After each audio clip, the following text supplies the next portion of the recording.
이스라엘의 왕이 다스리는 그 시대 이전에 이스라엘에는 사사라는 사람들이 있었습니다. 이 사사는 이스라엘 백성들 가운데에 잘못과 잘한 것을 판결하고 영적인 지도자들이 바로 이 사사들입니다. 룻기 바로 앞에는 사사기서가 기록이 되어 있는데, 사사가 이스라엘 백성들의 영적인 길을 인도하는 그 시대를, 사사기서는 이 시대의 이스라엘 백성들의 영적 상태를 그들이 자기의 소견대로, 자기의 옳은 소견대로 행하던 시대다라고 평가를 합니다.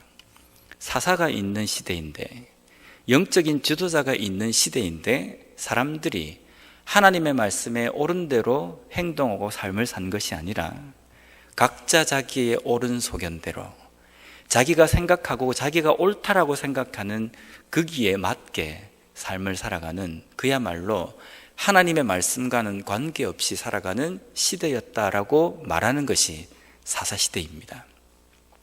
이 사사시대 때의 한 이야기가 바로 이 룻기서의 내용입니다. 사사시대 때에 엘리멜렉과 나옴이라는 이 부부가 두 아들 말론과 기론을 데리고 모압이라는 땅으로 이스라엘에 기근이 왔기 때문에 먹고 살기 위해서 자기의 처소를 옮깁니다. 거기에서 잘 먹고 잘 살기 위해서 옮기는데, 나옴이라는 이 여인에게 닥친 일은 그 모압 땅에서 잘 먹고 잘 사는 것이 아니라 기존에 있던 남편과 두 아들을 하루아침에 잃어버립니다. 그래서 완전히 망해서 다시금 베들레헴으로 돌아오는 이야기가 이 룻기서의 시작입니다. 나오미 입장에서는 더 이상 모압 땅에서 살 이유도 없고 살 수 있는 어떤 형편도 되지 못합니다. 그래서 다시금 그가 떠나왔던 베들레헴이지만 그 베들레헴으로 다시금 돌아가기로 결정을 합니다. 다시 돌아오는 그 길에는 한 사람이 함께 동행을 합니다. 그 사람이 누구냐면 자신의 아들 말론의 아내이자 자신의 며느리인 룻이 함께 동행을 합니다. 룻은 이방 여인입니다. 이방 여인임에도 불구하고 자신의 땅으로 돌아가지 않고 그의 시어머니, 자신의 남편도 없는, 연고지도 없는 이 베들레헴, 이 땅으로 시어머니만 믿고 따라옵니다. 이것을 우리는 룻이 시어머니에 대한 효성이 지극하다라고 그냥 단순하게 해석할 수 있는 문제지만, 룻이 나오미를 따라 나선 것은 효성 때문이 아닙니다. 룻기 1장 16절과 17절 말씀입니다. 제가 한번 읽어보겠습니다. 룻이 이르되 내게 어머니를 떠나며 어머니를 따르지 말고 돌아가라 강권하지 마옵소서. 어머니께서 가시는 곳에 나도 가고 어머니께서 머무시는 곳에서 나도 머물겠나이다. 어머니의 백성이 나의 백성이 되고 어머니의 하나님이 나의 하나님이 되시리니 어머니께서 죽으시는 곳에서 나도 죽어 거기 묻힐 것이라. 만일 내가 죽는 일 외에 어머니를 떠나면 여호와께서 내게 벌을 내리시고 더 내리시기를 원하나이다 하는지라. 룻이 나오미를 떠나는 것을 마치 하나님을 떠나는 것처럼 생각하고 고백을 합니다. 룻이 이런 고백을 하는 데에는 이유가 있습니다. 바로 1장 15절 말씀에 보면 나오미가 또 이르되 보라 내 동서는 그의 백성과 그의 신들에게로 돌아가나니 너도 너의 동서를 따라 돌아가라 하니. 나오미에게 있는 동서가, 룻에게 있는 동서가, 나오미가 너는 너의 그 나라로 너의 그 신들에게 돌아가라라고 이야기할 때 룻은 자신의 민족을 찾아가지 않고 나오미를 따라 나섭니다. 왜냐하면 나오미를 떠나지 않는 이유는 나오미가 섬기는 하나님, 그 하나님을 붙들고 그 하나님을 믿기로 작정했기 때문입니다. 믿음 때문입니다. 다시금 룻이 자신의 모압 땅으로 돌아가는 것은 자기가 섬기는 하나님을 버리고 자신의 땅에 있는 우상을 선택하는 것과 마찬가지이기 때문입니다. 이방 여인으로서 하나님을 섬기는 가정에 시집을 와서 복음을 받아들이고 하나님에 대해서 알게 되고 믿음을 가지게 된 것입니다. 그리고 더 이상 연고가 없는 상황 가운데에서도 비록 자신의 남편이 없다 할지라도 그에게 남은 것은 믿음이기 때문에 나오미를 따라서 자신에게는 이방 땅인 이 베들레헴으로 가기를 결정한 것입니다. 결국은 룻이 베들레헴으로 들어온 것은 효성뿐만 아니라 믿음 때문에, 믿음의 결단으로 인해서 베들레헴 땅에 들어오게 된 겁니다. 나오미와 룻이 베들레헴 땅에 들어올 때에 오늘 읽은 이 룻기서에는 룻 앞에 수식어가 하나 붙어 있는데요, 그것은 뭐냐면 이방 여인 룻이라는 말입니다. 룻은 이방 여인입니다. 모압 여인입니다. 이 모압 여인이라고 이야기한 모압 족속이라는 이 모압은 어디서부터 시작이 되냐면요, 아주 오래전에 아브라함 때부터 시작이 됩니다. 아브라함에겐 조카가 한 명 있었습니다. 그것은 롯이었습니다. 롯이 소돔성에 거할 때에 하나님께서 이 소돔성에 악이 만연함으로 인해서 멸망시키기로 작정하시고 그 땅을 유황불로 엎으십니다. 그 엎으실 때에 아브라함 때문에 아브라함의 조카 롯이 그 심판 가운데서 구원함을 받습니다. 롯이 그 땅을 탈출할 때에 그와 함께한 사람은 오직 그의 두 딸이었습니다. 아버지와 함께 탈출한 이 두 딸이 생각할 때 이제 더 이상 우리에게는 자식이 없고 남자가 없어서 우리의 대를 이을 만한 씨가 없다. 그래서 아버지에게 술을 잔뜩 먹이고 첫째 날은 첫째 딸이, 둘째 날도 역시 아버지에게 술을 잔뜩 먹이고 둘째 딸이 들어가서 아버지 때문에 임신을 하게 됩니다. 거기에서 첫째 딸이 낳은 아들의 이름이 모압입니다. 우리가 성경에서 이야기하는 모압 자손의 조상입니다. 결국은 이 모압 족속의 시작은 아브라함의 친족이지만 그렇게 좋지 못한 시작으로 시작이 되는 민족입니다. 이 모압 백성이 나중에는 또 어떤 일이 일어나냐면요, 이스라엘 백성들이 출애굽을 할 때 광야에서 40년의 시간을 보냅니다. 그 40년의 시간을 보내면도 불구하고 이스라엘 백성들이 쇠약해지거나 점점점 사라지는 것이 아니라 더 강성해지는 겁니다. 이것을 보고 발락이라는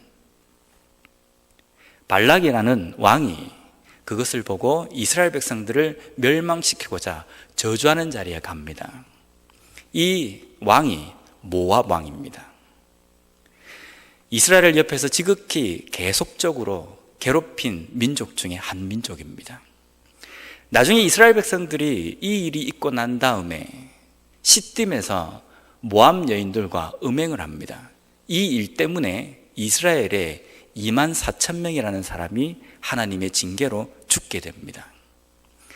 모압이라는 이 백성은 아브라함의 친족으로부터 시작이 되지만 끊임없이 이스라엘 백성들 옆에 있으면서 이스라엘을 괴롭히고 눈의 가시와 같은 존재입니다.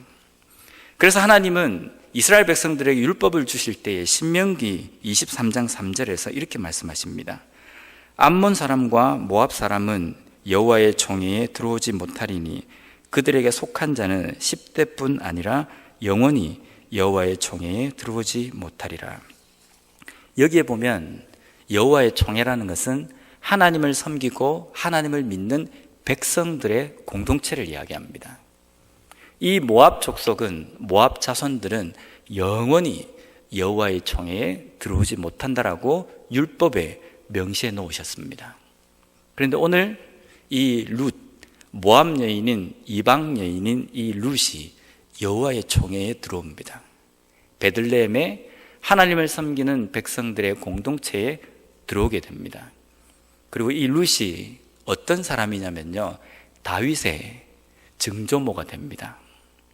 결국은 다윗도 혈통적으로 보면 북의 혈통적으로 다윗에게도 모압의 피가 흐르는 겁니다.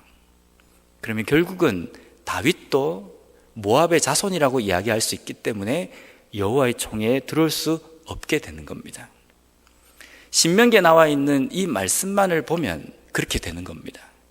그런데 당시 신명기서에서 하나님께서 모압 자손을 영원히 하나님의 총회에 들어오지 못하게 하신 이유는 앞으로 이 사람들은 출신 성분이 모압 출신이라고 한다면 절대로 못 들어온다는 그 이야기가 아닙니다.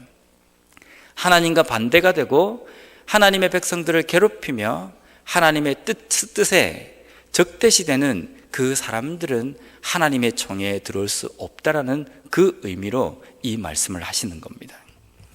만약에 그것이 영원히 모압 자손들은 혈통적으로 모압과 연관이 되면 절대로 하나님의 총회에 믿음의 공동체에 들어올 수 없다라고 한다면 하나님께서는 이 룻을 통해서 오늘 이 룻기서의 말씀을 이루어 가시지 않으시고 이 룻을 통해서 하나님의 역사를 시작하시지는 않을 겁니다. 그런데 하나님께서는 룻이 하나님의 총회 믿음의 공동체에 들어오는 것을 인도하시고 허락하십니다. 바로 그 이유 때문입니다. 믿음으로 룻이 나오미와 함께 베들레헴에 들어옵니다. 그러면 믿음으로 시작된 이 두 여인의 앞으로의 삶 속에는 어떤 일이 펼쳐지겠습니까? 믿음의 삶으로 시작하기 때문에 승승장구하고 아주 평탄한 길을 걸을 수 있을 것이라고 우리는 생각할 수 있습니다. 그런데 그들이 들어온 베들레헴 땅에서는 그들을 기다리고 있는 삶은 결코 그렇게 만만치 않은 삶이었습니다. 남자가 없고 과부인 두 여인이 베들레헴 가운데 이스라엘 백성들 가운데 살아간다는 것은 그렇게 쉬운 일은 아니었습니다. 그래서 이 룻은 당장 먹고 살아야 되기 때문에 이스라엘 백성들이 이방 여인인 자신을 어떻게 생각하는지 그것이 문제가 되지 않고 숨어 살아도 어떻게 해서든지 다른 사람이 추수하는 그 땅에 들어가서 보리 이삭이라도 주워서 먹어야 될 정도로 각박한 아주 급박한 그런 삶을 살아갈 수밖에 없었습니다. 그런데 그 룻을 보아스라는 한 사람이 선대합니다. 자기를 선대하는 보아스에게 룻이 이렇게 고백합니다. 오늘 본문의 10절 말씀입니다. 룻이 엎드려 얼굴을 땅에 대고 절하며 그에게 이르되 나는 이방 여인이거늘 당신이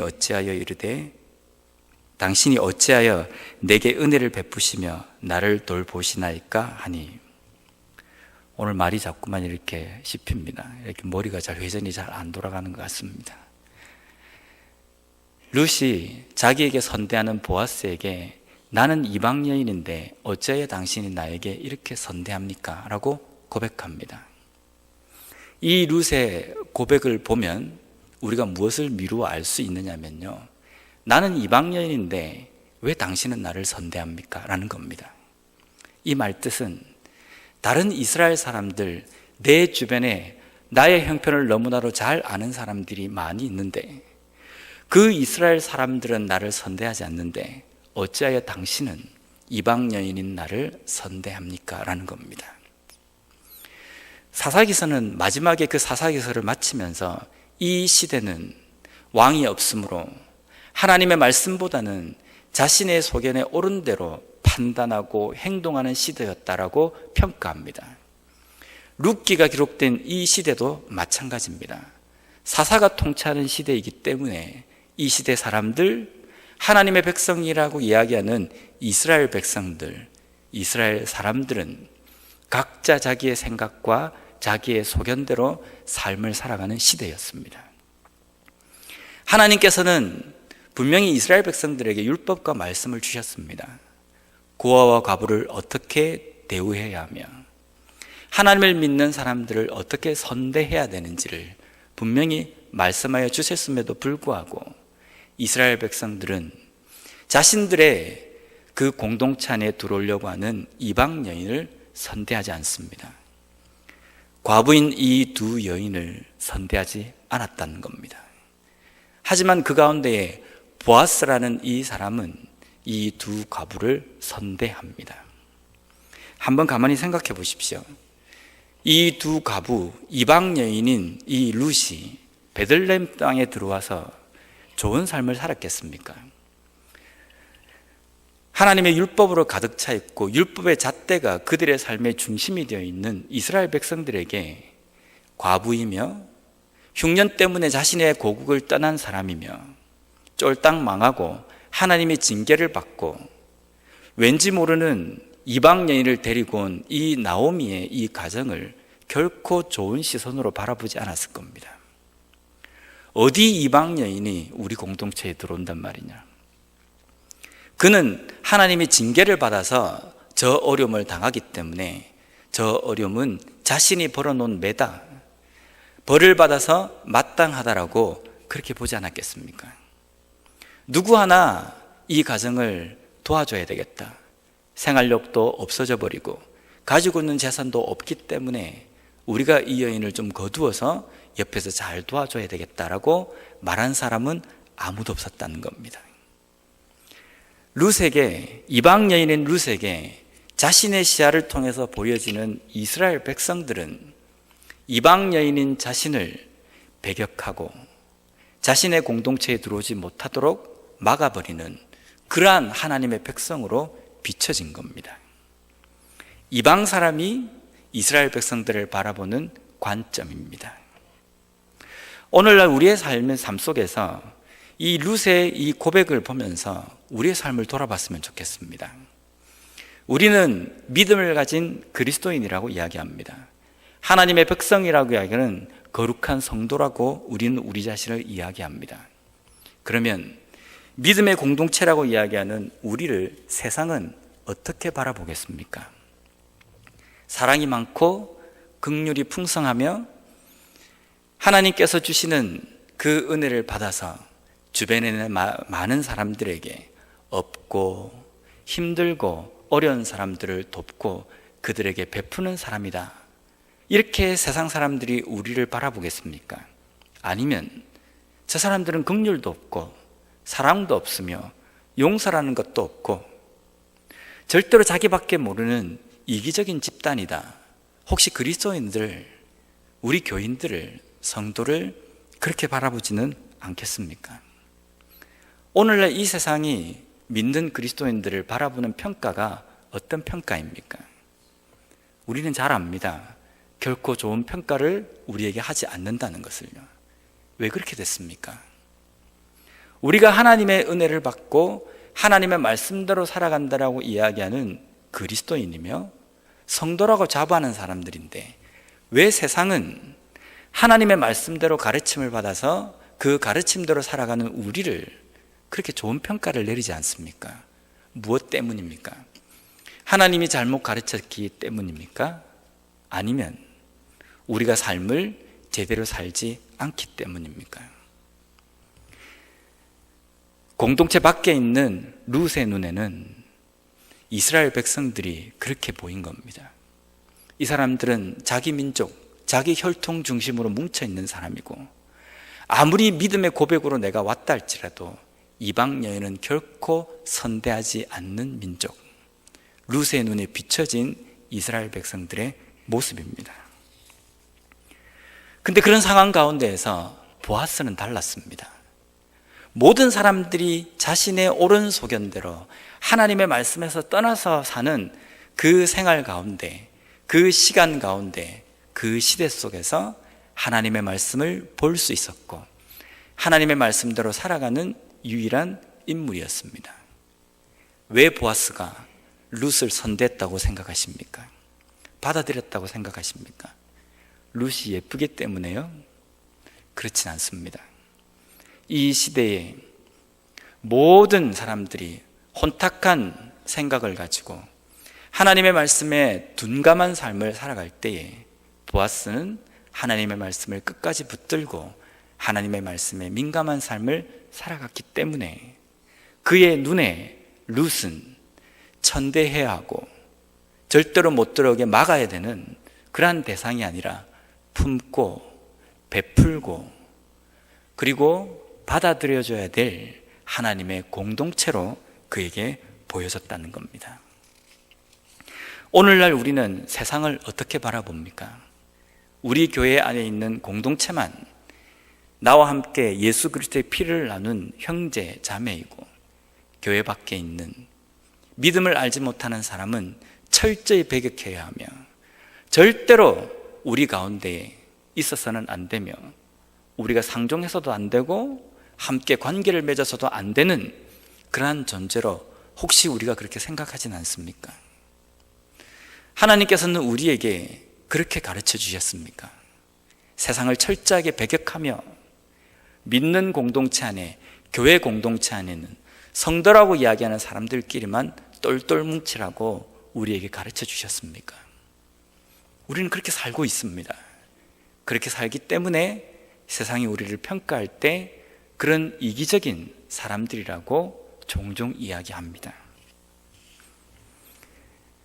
그러한 시대 가운데 돋보이는 믿음의 여인 룻과 믿음의 남자 보아스를 통해서 하나님은 다윗의 혈통을 이어가십니다. 우리는 하나님께서 일하시는 이 일하심 앞에 이렇게 이야기할 수 있습니다. 하나님, 그렇게 사람이 없었습니까? 이스라엘의 그 많은 무리들 가운데 몇십만이나 되는 이스라엘 그 족속 가운데 그렇게 여자가 없어서 모압 여인 중에 한 사람을 선택해서 다윗의 혈통을 이어가십니까? 아마 하나님께서 그렇게 대답하실 겁니다. 이스라엘 중에 이만한 믿음이 없다라고 말입니다. 예수님 시대 때에 자기의 종을 낫게 해달라고 예수님을 찾아온 백부장에게 예수님께서 평가하신 내용은 이스라엘 중에 이만한 믿음을 내가 찾아보지 못했다는 겁니다. 백부장의 믿음은 그렇게 대단한 믿음이 아니었습니다. 예수님께서 직접 우리 집까지 오실 필요가 없습니다. 그냥 말씀만 하셔도 됩니다. 천하고 낮은 우리 집에 어떻게 주님께서 오십니까? 하나님은 능력이 있으시기 때문에 말씀만으로도 내 종이 나을 수 있습니다. 이렇게 고백했습니다. 대단합니까? 평범하지 않습니까? 그런데 그 평범한 믿음의 반응 앞에 예수님께서 뭐라고 평가하시냐면 이스라엘 중에 이만한 믿음을 내가 찾아보지 못하였다. 예수님께서 만난 사람 몇 명 안 되기 때문에 만난 사람 중에 이만한 믿음이 없다라는 것이 아니라 예수님은 하나님이십니다. 이스라엘 전체 눈을 씻고 뒤져봐도 백부장과 같이 이 평범한 고백을 하고 진심 어린 믿음으로 살아가는 사람이 아무도 없다는 겁니다. 사사시대 때에 룻을 선택하셔야만 되는 그 정도로 하나님의 백성이라고 이야기하는 이스라엘 족속들이 하나님 앞에 제대로 서 있는 믿음을 살아가지 못한 것입니다. 모든 사람들이 자신의 이기적인 생각과 자기의 판단이 옳은 것으로만 생각하고 살아가는 시대에 하나님은 모압 여인을 부르셔서 그 여인을 통하여서 믿음의 고백을 하게 하시고, 그리고 보아스라는 당시 하나님의 말씀대로 살아가는 그 남자를 만나서 하나님의 위대한 메시아 그리스도의 그 역사를 시작하시는 그 첫 출발점에 이 두 사람을 세우십니다. 오늘 이 시대에 하나님께서는 찾으십니다. 정말 평범하고 그리스도인이라면 당연히 고백하고 가지고 있어야 될 그 믿음의 사람이 어디 있는지, 이 시대를 향해서 하나님께서는 정말 내 뜻대로 살아가는 사람이 참 많구나라고 평가하시겠습니까? 아니면 그리스도인이라고 이야기하는 이 시대에도, 교회 안에에도 제대로 된 믿음이 없구나라고 한탄하시겠습니까? 우리는 자부합니다. 나는 제대로 살아가고 있고 내 믿음은 바른 믿음으로 내가 살아가고 있다라고 이야기합니다. 그런 그리스도인이 모여있는 이 교회면 세상 사람들이 바르게 평가해야 됩니다. 우리가 제대로 믿고 있다고 한다면요, 세상 사람들도 우리를 보면서 믿음이 저런 것이구나, 하나님의 사랑이 이런 것이구나, 용서라는 것이 이런 것이구나 라고 제대로 평가를 받아야 되는 겁니다. 그런데 우리가 그런 평가를 받지 못한다는 것은 세상이 잘못 보는 것이 아니라 우리가 잘못 살아가는 것일 수 있다는 겁니다. 내만 인정하는 내 믿음이 아니라 하나님께서 인정하시는 믿음으로 살아가야 합니다. 하나님께서 인정하시는 그 믿음으로 살아갈 때에 우리의 삶 속에서는 우리의 삶을 통하여서 세상이 바른 평가를 합니다. 만약 우리가 잘못 살아가고 있다고 한다면요, 룻이 이스라엘 백성들을 본 이 평가처럼 하나님의 백성들은 이방 여인을 절대로 선대할 리가 없는데 어떻게 당신은 나를 이렇게 선대합니까? 이 말을 들을 수 있습니다. 그리스도인들은 절대로 긍휼이 없고 절대로 사랑하지 않고 용서하지 않는데 어떻게 당신은 나를 용서합니까? 이 시대를 향한 세상의 요구이며 하나님의 마음일지 모릅니다. 사람들은 우리를 어떻게 평가합니까? 나는 세상을 어떻게 바라봅니까? 오늘 룻의 이 삶을 통하여서 나만 인정하고 내 만족감으로 살아가는 그 시대에 다른 사람들과 똑같은 그런 믿음이 아니라 하나님께서 인정하시고 하나님께서 이만한 믿음이라고 평가하시는 그런 믿음으로 살아감으로 말미암아 우리의 삶을 통해서 세상 사람들에게 비춰지는 하나님의 사랑은 이런 것이다라고 제대로 비칠 수 있는 우리가 되었으면 좋겠습니다. 하나님의 사랑이라는 것이 이런 것입니다라고 삶을 통해서 드러낼 수 있는 우리가 되었으면 좋겠습니다. 그로 인하여서 오늘 우리가 달려가는 우리의 믿음의 삶 속에서도 하나님께서도 인정하시고 세상도 인정하는 그러한 믿음의 삶을 살아가는 우리 모두가 되었으면 좋겠습니다.